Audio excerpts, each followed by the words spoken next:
liwanag na. O, diba? Ito lang ibig sabihin niya, yung dilim, konting oras lang yan. Saglit lang yan. Antayin mo lang. Magliliwanag ulit. Ewan ko lang. Yabang ko na naman. Yabang ko na naman magsalita ngayon. Kaya nade-depress ako lagi. Masyado kasi mataas expectation ko sa sarili ko. Ayan, tuloy. Hindi. Nakakatuwa lang kasi buhay pa ako. Diba? Ayan. Liwanag na. Nakakatuwa kasi. Alam mo yung nakukook mo. Nakukook ko. Kaya ko. Sana.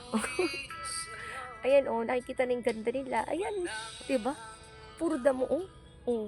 Oh. Diba? Ayan. Dito ako sa Japan. Ayan.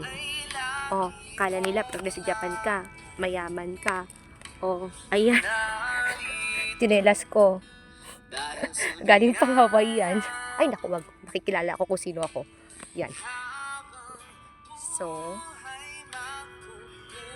may pinagdadaanan lang po. Kaya nandito ako ngayon sa Kawa. Kaya nga pala, dapat pala, pag may problema ka, labas ka. Huwag kang papadala. Kaso nga lang, nadala nga ako. Minom nga ako ng mga gamot. Grabe, ang hirap na pag wala ka ng mga kausap. Kala ko pag hindi ko kailangan ng kaibigan, kala ko kaya ko. Hindi pala. Hindi pala. Pero nakakatuwa kasi, ayan, may kilala ko na siya. Kilala ko na si Lord. Parang nahiya pa ako, no? Kasi, ako ba? Masyado kasi akong matalino, mataas. Masyado kasi feeling ko, ang galing-galing ko ni. Feeling ko, talitalino ko. Feeling ko, kayang-kaya ko. Ayan, siguro kaya binigay sa akin itong sitwasyon na to para matuto naman ako. Matuto ako magpakumbaba. Talino talaga ni Lord. Kasi, binigyan niya ako ng mga nauna na binibigay lahat sa akin. Pero kayang-kaya ko. Ngayon, binigyan niya ako ng tao na hindi naman binigay sa akin lahat. Ayun, ibon.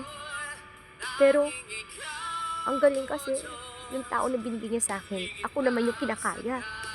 Nararanasan ko alayasin, matulog sa labas, uminom ng tubig. Naranasan kong uminom ng tubig sa toilet. Kaya siguro, ito na, hindi ko na kaya. Pero yung time na yun, malakas pa ako eh. Kaya ko pa. Pero ito na to, lately, hindi ko na kaya. Kaya ito, dito nga ako ngayon. Ayan, oh. O, diba? Nakaupo ko sa sahig. O, diba? Arte-arte ko pa. Marte akong tao. Ay, ano ko ngayon? Diba? Walang-wala. Wala lang. Lesson lang na hindi lahat ng oras nasa taas ka. Lesson na kailangan matuto tayong pakumbaba.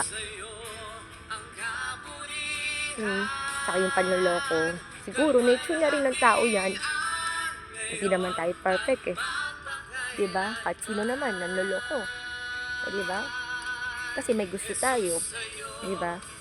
Pero darating rin pala sa point na wala yung mga material na bagay. Wala.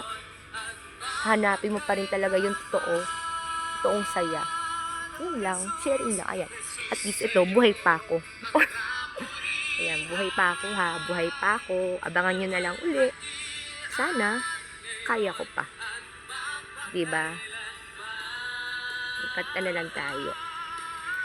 Poops yung ngalan. O, diba? Ayan, ito ang Japan. Diba? Ganda. Kala mo nasa lugar ka ng ano. Pero ano lang to, Kawa lang to. Probinsya nga to eh. Wait. Maskara. Mo ang ikaw, O Diyos, di ka sa kalangitan, ang iyong kalwalhatian. Wala pang araw. Sige na, at least buhay pa ako. Next video.